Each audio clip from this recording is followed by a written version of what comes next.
Good morning class. तो हम क्या कर रहे थे, पॉलिटी चल रहा था हमारा, हम पॉलिटी करेंगे आज भी। और पॉलिटी मतलब भारत का संविधान, भारतीय कॉन्स्टिट्यूशन, भारतीय कॉन्स्टिट्यूशन, ठीक है, भारतीय संविधान। अच्छा, आप लोगों की क्लासेस सही चल रही है? मैम सही पढ़ा रही है? आजकल थोड़ा सा कॉन्फिडेंस कम दिखाई दे रहा है मैडम में, ऑनलाइन पढ़ा रही है तो है ना, ये हो रहा है ना, दिक्कत हो रही होगी। बाकी अगर कोई डाउट हुआ करे ऑफलाइन पढ़ने ऑनलाइन पढ़ने के बाद मैम क्लास बनाती हैं, तो ऑफलाइन जाकर उनसे पूछ लिया करो, है ना, डाउट क्लियर कर देंगे। और बाकी ऑनलाइन वाले आप भी बता दिया करो, कमेंट कर दिया करो, कोई कहीं भी डाउट आए तो आप बता दिया करो ना। बाकी ठीक है, जो भी दिक्कत है वो हम आपका सॉल्व करने की कोशिश करेंगे। और चैनल का नाम तो सबको पता ही है, स्टडी विद विकास सर। इसका चैनल मतलब हमारे चैनल का नाम अगर आप चेंज कराना चाह रहे हो तो आप अपने सजेशन दो, क्या नाम रख सकते हैं इसका।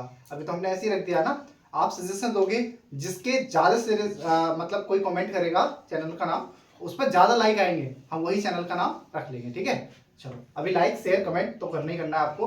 पॉलिटी चल रही थी हमारी, एक बार हम जल्दी से क्विक रिवीजन कर लेते हैं। आर्टिकल 1 से लेकर 2, 3, 4, 5, 6, 7, 8, 9, 10 और 11, 12 तक देखेंगे। ठीक है, 12 नहीं पढ़ाया ना अभी? ठीक है, वो आज से स्टार्ट करेंगे। चलो देखते हैं।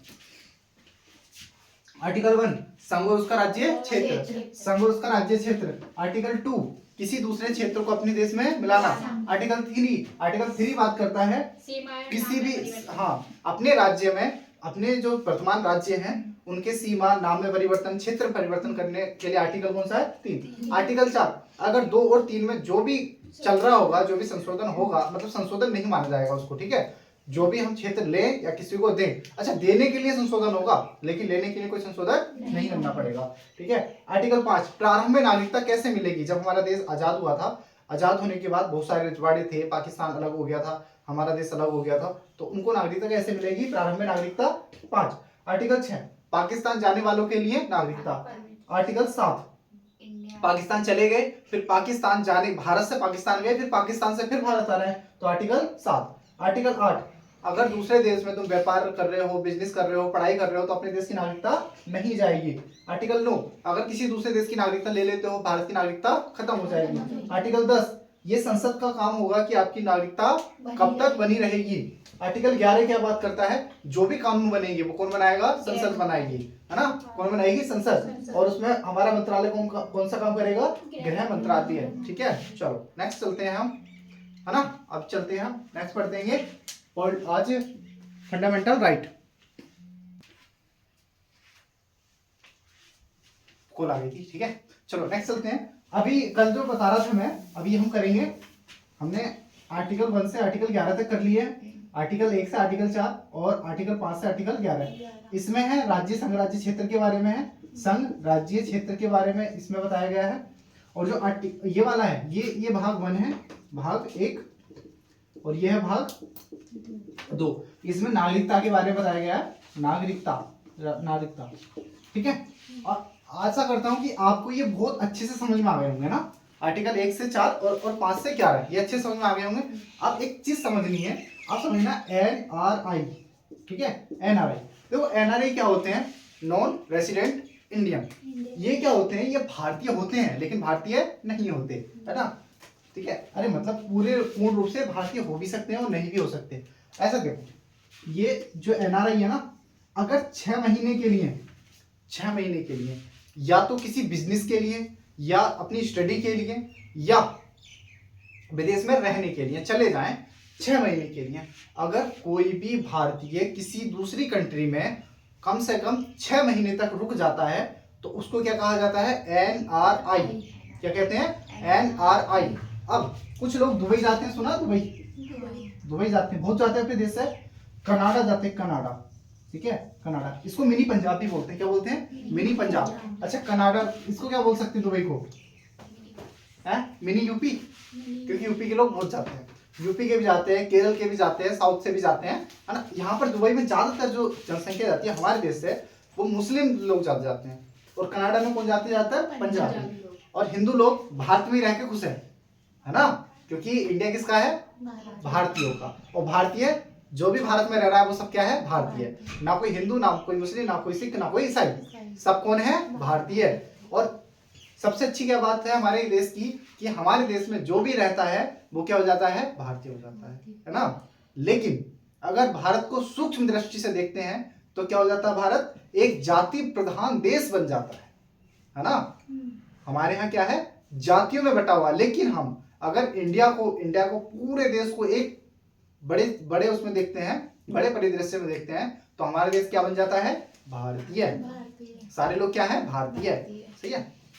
हमारे देश में है ना क्षेत्रवाद, जातिवाद है, क्षेत्रवाद है, जातिवाद है, नक्सलवाद है, माओवाद है ना। और क्या है, ये सारी की सारी चीजें हैं। अच्छा, मनुवाद भी एक चीज आती है सुनने में, है ना, मनुवाद है। तो ये सारी की सारी चीजें हमारे यहाँ बहुत सारे वाद है ना। चलो, वाद विवाद तो होते रहेंगे। देखो सबसे अच्छी बात क्या होती है, अगर तुम्हारे देश में मतलब जो लोग हैं ना, मतलब अपने देश में इतने सारे लोग हैं, तो हमारे देश में हमारे बीच में ना मतभेद होने चाहिए। क्या होने चाहिए, मतभेद। लेकिन मनभेद नहीं होना चाहिए, चाहे वो जातीय हो, क्षेत्र हो, कुछ भी हो। हमें क्या होने चाहिए, मतभेद, कि भाई ये चीज गलत है, इस चीज को ऐसे कर लो। लेकिन मनभेद नहीं होना चाहिए। क्या नहीं होना चाहिए, मनभेद। क्या होना चाहिए, मनभेद, कि मनों के अंदर भेद नहीं होना चाहिए। मतलब मनों में क्या नहीं चाहिए, द्वेष नहीं होना चाहिए, घृणा नहीं होनी चाहिए, है ना। हर चीज में अगर तुम्हें मतभेद है तो एक दिन मत मिल जाएंगे।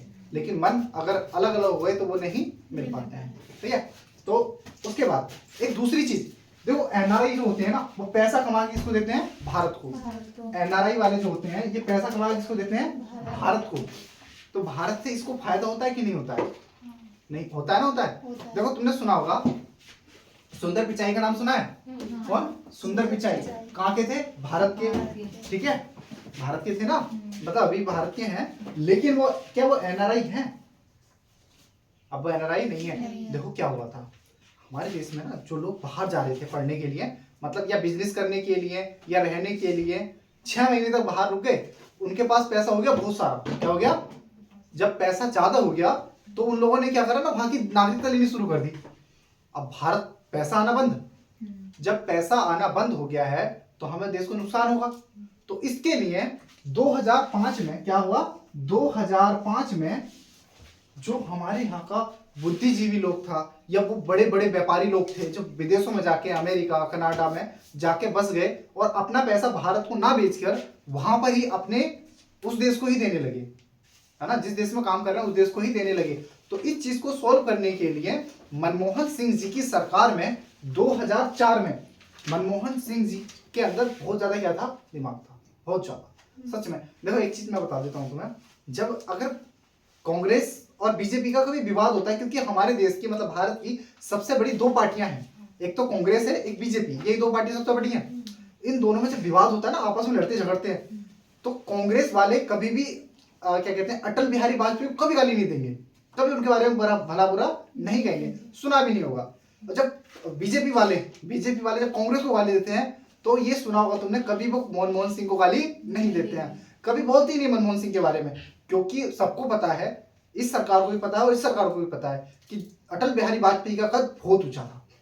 और इधर कांग्रेस में जो मनमोहन सिंह जी थे उनका कद बहुत बड़ा था। 1991 मैंने बताया था, 1991 की आर्थिक मंदी से निकालने वाले व्यक्ति कौन थे, मनमोहन सिंह। 10 साल देश को प्रगति की राह पर चलाने वाले कौन थे, मनमोहन सिंह जी। कभी भी किसी विवाद में ना फंसने वाले प्रधानमंत्री कौन थे, मनमोहन सिंह जी।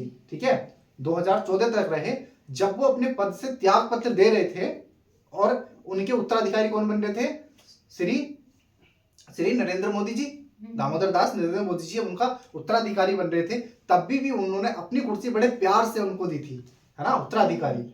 सही है। तो कभी भी बीजेपी वाले किस प्रधानमंत्री को नहीं कोसते हैं, गाली देते हैं, मनमोहन सिंह जी को। और कांग्रेस वाले किस प्रधानमंत्री को कुछ नहीं कहते हैं, अटल बिहारी वाजपेयी जी को। ठीक है। तो ये एक नेता का नेता बनना, नेता तो सब होते हैं लेकिन नेता अच्छे शब्दों में नेता बन जाए, ये कुछ ही नेता होते हैं, है ना, कुछ ही नेता होते हैं। जवाहरलाल नेहरू बहुत अच्छे नेता थे, हमारे गांधी जी बहुत अच्छे नेता थे, है ना। और पटेल साहब, देखो कोई गाली देता पटेल साहब को, गांधी जी को नहीं देता। विचारों में मतभेद हो सकता है लेकिन मनभेद कोई नहीं रखता उनसे। अम्बेडकर साहब बहुत अच्छे नेता थे, है ना। ऐसे हमारे बहुत सारे नेता हुए जो हमारे लिए इतना अच्छा काम किया और लोग उनको गाली नहीं देते हैं, उनको सम्मान के रूप में क्या जाता है, याद किया जाता है है ना। जैसे अच्छा भगत सिंह क्रांतिकारी थे, क्रांति हमारे सारे क्रांतिकारियों को इज्जत मिलती है, सही है। अब वो टॉपिक अलग हो जाएगा, अब वो हिस्ट्री में हम समझेंगे अच्छे से। तो एनआरआई की जो प्रॉब्लम सॉल्व करने के लिए 2004 में एक आया ओसीआई, क्या आया, overseas citizen of India. Overseas का मतलब देखो, ओवर मतलब क्या होता है, ओवर पार जाना, उसके पार जाना। सीज मतलब होता है समुद्र, जो समुद्र के पार जाके रहने लगे हैं लोग, उनके लिए सरकार ने क्या लाया, ओसीआर। ये ओसीआर लाने वाले व्यक्ति प्रधानमंत्री कौन थे, मनमोहन सिंह जी। लेकिन एक समिति बनी थी, है ना, कौन सी समिति, वो पढ़ाया तो नहीं पढ़ाया, सिंघी समिति थी, ठीक है। कौन सी समिति थी, सिंघवी समिति।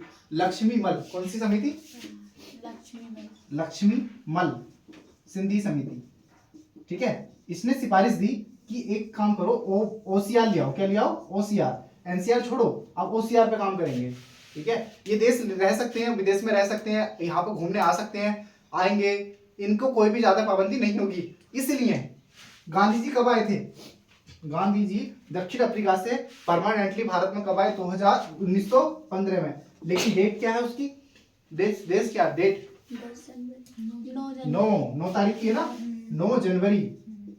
9 जनवरी। इस तारीख को 9 तारीख को क्या बनाया था हमारे देश में, प्रवासी भारत दिवस बनाया जाता है। हाँ, तो इन लोगों को बनाया जाता है और इनको बड़ी इज्जत दी जाती है, इज्जत दिया जाता है, क्योंकि इतने पैसे वाले लोग हैं, जब आ रहे हैं भारत में तो इनको क्या होगा, इज्जत देगी, तो इनका अच्छा लगेगा, क्या भारत में आना चाहिए, बड़ी इज्जत मिल रही है ना, तो आएंगे।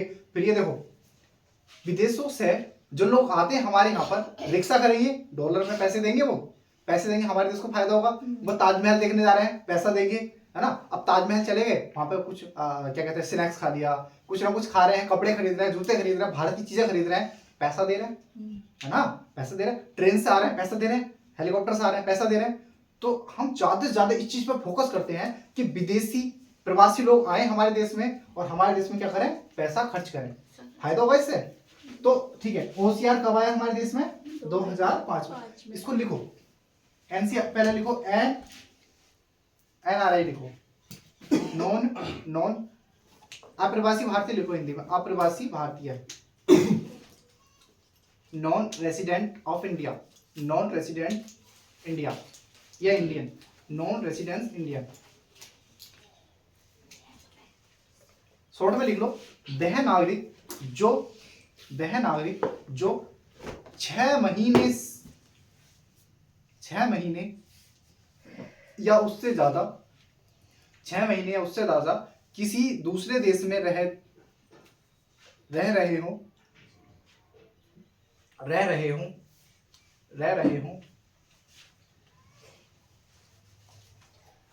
ठीक है। या तो पढ़ाई करने गए होंगे, नौकरी करने गए होंगे ना। दूसरा लिखेंगे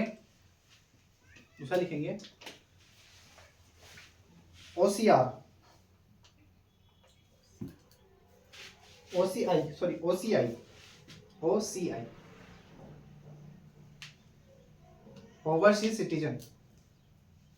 ओवरसीज सिटीजन 2005 लिख लेना, डेट 2005। लक्ष्मी मल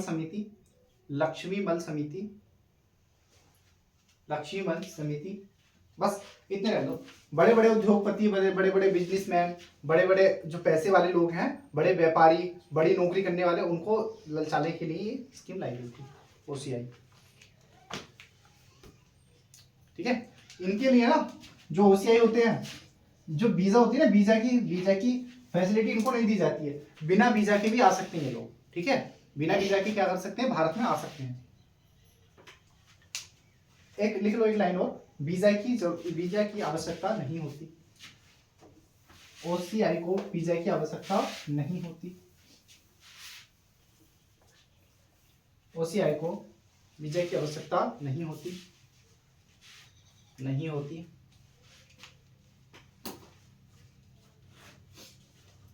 लेकिन देखो सुनो, अब ओसीआई वाले हैं, सपोज दैट ये लोग क्या करने लगे ना, पाकिस्तान के साथ जा रहे हैं, पाकिस्तान के पास गए, फिर इंडिया में आ गए, तो इनकी नागरिकता पे शक हो सकता है ना, पाकिस्तान क्या करने गए हो, अब तुम्हें वीजा फ्री दे रहे हैं, तुम पाकिस्तान से होकर डायरेक्ट यहाँ घुस के आ रहे हो, दिक्कत है। तो अगर शत्रु राष्ट्र के यहाँ पे जाओगे तो हम नागरिकता क्या कर देंगे, खत्म कर देंगे। करेगा कौन, कौन करेगा? संसद या गृह मंत्रालय? इनकी नागरिकता खत्म कर सकता है। समझाया था ये वाली बात भी, ठीक है। अब लिखेंगे हम पासपोर्ट। पासपोर्ट और होता है वीजा। देखो सिंपल में समझ लो इसको, ज्यादा जरूरी नहीं है बहुत बड़ा करके समझे, सिंपल में। पासपोर्ट क्या होता है? पासपोर्ट वैसे किसी को पता है पासपोर्ट क्या होता है? देखो पासपोर्ट क्या होता है मैं बताता हूँ। पासपोर्ट वो होता है जब तुम्हें कहीं जाने की आजादी कौन सा देश दे, जिस देश में तुम रह रहे हो उस देश ने तुम्हें जाने की अनुमति दे दी हो।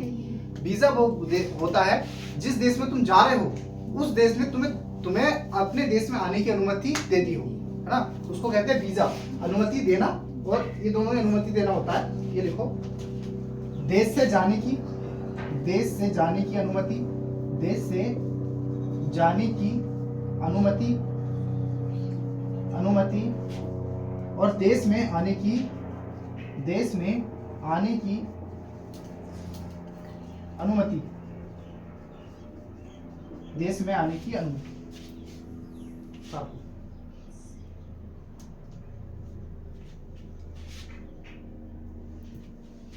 तारो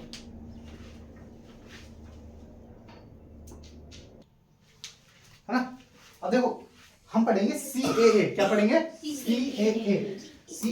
देखो CAA आने से पहले क्या था? CAB क्या था? कैब। देखो जब हम आगे पढ़ेंगे ना संसद के बारे में, ठीक है, संसद पढ़ेंगे तो संसद में हमें पढ़ना होता है जब कोई विधेयक पास होता है तो उसको कहते हैं बिल। क्या होता है? बिल।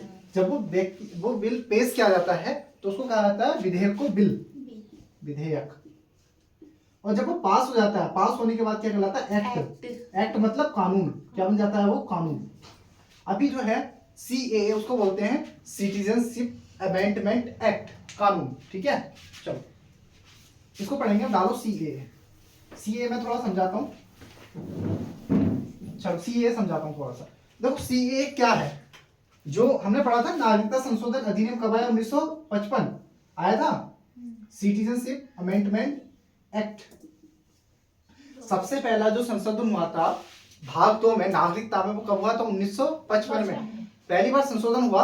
उसके बाद हमें 5 तरीके से नागरिकता मिली कि नहीं मिली? अभी इंपोर्टेंट आर्टिकल 5, 6, 7, 8 है। यह इंपोर्टेंट नागरिकता संशोधन अधिनियम 1955 है। क्या है इंपोर्टेंट? अभी जो होता है क्या 6, 7, 8 की कोई जरूरत पड़ रही है? कोई जरूरत नहीं पड़ती है अभी, है ना। और 5 की भी कोई जरूरत नहीं है। लेकिन जो काम करता है वो कौन करता है? 1955। इसमें जो संशोधन हुए हैं, है ना, वो वाले काम करते हैं। तो जो लास्ट संशोधन हुआ इसमें कब हुआ? 2019 में। सही है। तो क्या है, जैसे ही एक नई सरकार आई हमारे पास, एनडीए सरकार। कौन सी सरकार? एनडीए। अभी एनडीए है ना, एनडीए को ये बीजेपी बोलते हैं। क्या बोलते हैं? बीजेपी। तो ये सरकार आई तो इस सरकार ने एक संशोधन किया जिसको बोलते हैं CAA लेकर आई। CAA में कहा गया कि जो भी व्यक्ति 31 दिसंबर 2014 से पहले भारत में रह रहा है ना, या आया है, और वो 3 देशों का नागरिक है, पाकिस्तान, बांग्लादेश और तीसरा देश कौन सा है?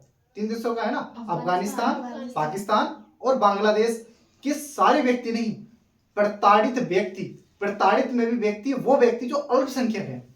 कौन है? अल्पसंख्यक। तो 6 अल्पसंख्यकों की बात की इस सरकार ने। कहा कि जो 6 अल्पसंख्यक होंगे जिसमें सबसे बड़े हिंदू, मुस्लिम नहीं है, हिंदू, जैन, बौद्ध, ईसाई, सिख, ठीक है, और पारसी।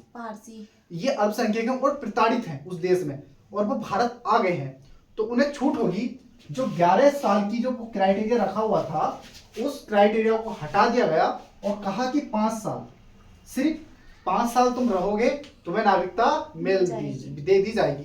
और गृह मंत्रालय में नागरिकता देने का अधिकार किसके पास है? अभी पर मोटा भाई अमित शाह जी के पास। तो अमित शाह जी क्या करेंगे? इनको नागरिकता दे देंगे।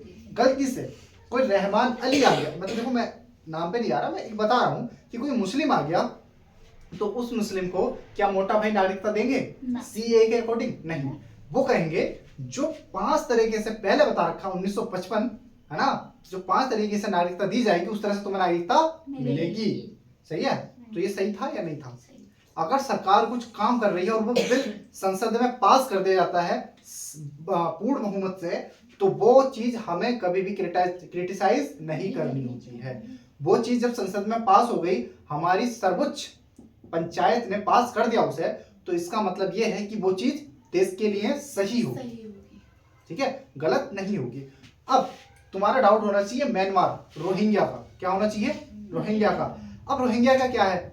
रोहिंग्या वाले देखो, एक बार बताऊं, सरकार रोहिंग्या को अगर सरकार ना नागरिकता दे भी देती है ना, तो वो जो वर्तमान सरकार है या जो सरकार उसको नागरिकता देगी, उस सरकार को वोट नहीं देगी, क्योंकि म्यांमार के वो कौन है? रोहिंग्या मुसलमान। अब तुम समझ रहे हो, है ना? खुल के नहीं बोलना चाहिए, लेकिन वो किसको वोट नहीं देंगे, है ना? जो तुम्हें न्याय दे और जो तुम्हारा साथ दे, उसको, उसके लिए अगर तुम दगा कर रहे हो, तो इससे अच्छा ये है उसके साथ न्याय नहीं करना चाहिए। जब तुम्हें पता है कि इसको मैं बचा लूंगा और बचने के बाद ये बच गया तो मुझे मार देगा, क्या उसको मुझे बचाना चाहिए? नहीं, है ना? तो सबसे अच्छा ये होगा कि जो हमें समझेंगे ही नहीं, तो उनको समझने से क्या ही फायदा है कि नहीं? कोई फायदा है? हमारे देश में बहुत सारे बांग्लादेशी घुस गए, बहुत सारी बांग्लादेशी, और बांग्लादेशियों की संख्या है कम से कम 7 लाख। क्या है? 7 लाख। आईवीसी ये बताऊंगा, लिखाऊंगा अभी। देखो 7 लाख, इकाई, 9, सैकड़ा, हजार, 10,000, लाख, ठीक है, 7 लाख। 7 लाख लोग आ गए, और इनका रोज का जो खाना पड़ रहा है ना, मतलब एक दिन का खाना 55 रुपए का खा रहे हैं। कितने रुपए का? 55। सपोज दैट कि 55 रुपए का खा रहे हैं, और वो कब तक खा रहे हैं? मान लो 1 साल तक खा रहे हैं। 1 साल में कितने दिन? 365 दिन। ठीक है, 55 रुपए का रोज खाना वो भी खा रहे हैं 7 लाख बांग्लादेशी, और कितने दिन तक खा रहे हैं? 365 दिन तक। अगर इसकी गुणा करोगे, ठीक है, देखो लगाओ, कैलकुलेट करो कि 1 साल में कितना खा जा रहे हैं वो लोग जो घुसपैठ कर रहे हैं, और हमारे देश का इतना खा जा रहे हैं, कितना खाएंगे, है ना? बताओ कितना खाएंगे, लगाओ, कैलकुलेट करो।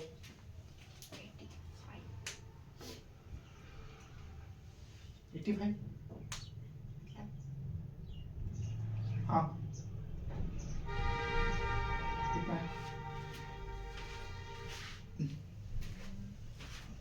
ये खा रहे हैं 140525252512123। ठीक है, तो 1 साल में इतना खा जा रहे हैं बांग्लादेशी लोग। ठीक है, और ये चीज हमने एक चीज कराया था, NRC, national register of citizen. जब ये चीज कराई तो हमें किसका पता चला? इस चीज का। ठीक है, एनआरसी क्या होता है? National register of citizen. ये सबसे पहले हुआ था असम में। कहाँ हुआ था? असम में। तो बांग्लादेशी सबसे पहले भाग के भी कहाँ आए थे? असम में, है ना? तो इतने सारे लोगों को खाना खिलाना, अब तुम हिसाब लगा लो, 1 साल में इतना पैसा हमारा कौन खा जा रहा है? विदेशी लोग, है ना? तभी तो कहती है घुसपैठियों को बाहर निकालो, है ना? घुसपैठियों को बाहर निकालना चाहिए ना। अब इतना पैसा अगर हमारे देश के गरीब बच्चे जो कुपोषण के शिकार हैं, बहुत सारे बच्चे हैं ना, अगर उनको दे दिया जाएगा तो उनका स्वास्थ्य अच्छा होगा, लेकिन खा कौन जा रहा है? विदेशी। ठीक है, तो ठीक है, सीएए। तो सीएए में कितने देशों के लिए प्रावधान किया गया था? 3। पाकिस्तान, अफगानिस्तान और बांग्लादेश के लिए। और यहाँ के भी कितने? 6 लोगों को, 6 माइनॉरिटी, वो भी प्रताड़ित लोगों को क्या देने की बात की है? नागरिकता। और कितने तारीख तक आ जाए वो? 31 दिसंबर 2014 से पहले आए। ठीक है, लिखो सीएए।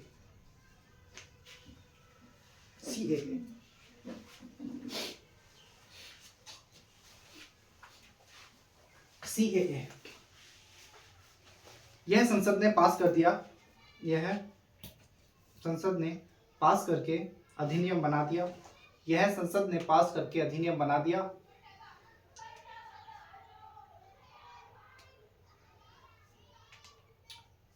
जो 1955 नागरिकता कानून में संशोधन था, जो 1955 नागरिकता कानून में संशोधन था, संशोधन था।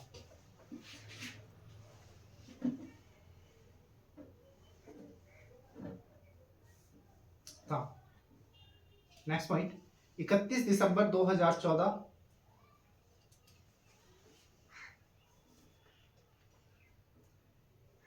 31 दिसंबर 2014 के पहले पाकिस्तान, अफगानिस्तान, पाकिस्तान, अफगानिस्तान,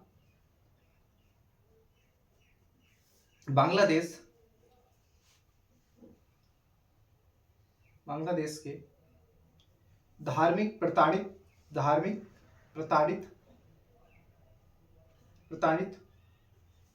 अल्पसंख्यकों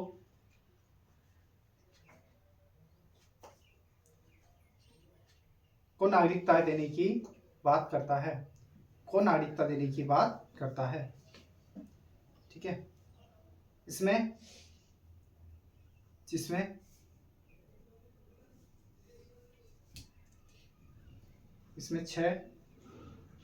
छह वर्गों को शामिल किया गया है या धर्मों को शामिल किया गया है, 6 धर्मों को शामिल किया गया है। हिंदू,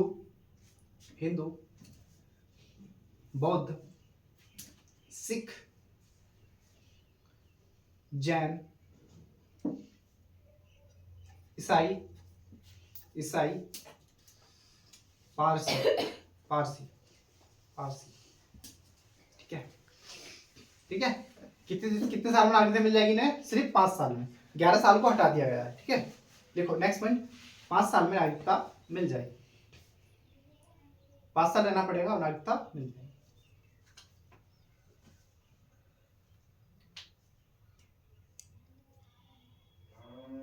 नोट करके लिखो।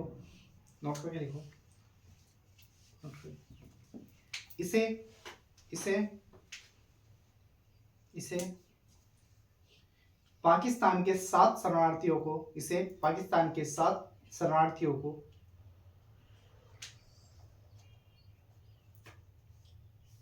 नागरिकता देकर 20 दिसंबर 2019 को लागू किया गया। लागू किया गया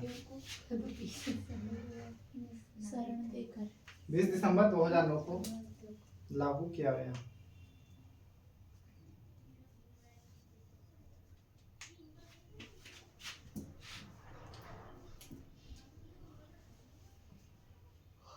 ठीक है, एक है एनआरसी, नेशनल पॉपुलेशन रजिस्टर, एक ही है, ठीक है। इन दोनों को छोड़ते हैं। चलो नेक्स्ट लिखेंगे। हमारा भाग 1 भाग 2 पूरी तरह से कंप्लीट हो चुके हैं, सही है। अब डालेंगे भाग 2 भाग 3 पार्ट थर्ड। इसको लिखेंगे मूल अधिकार, मौलिक अधिकार।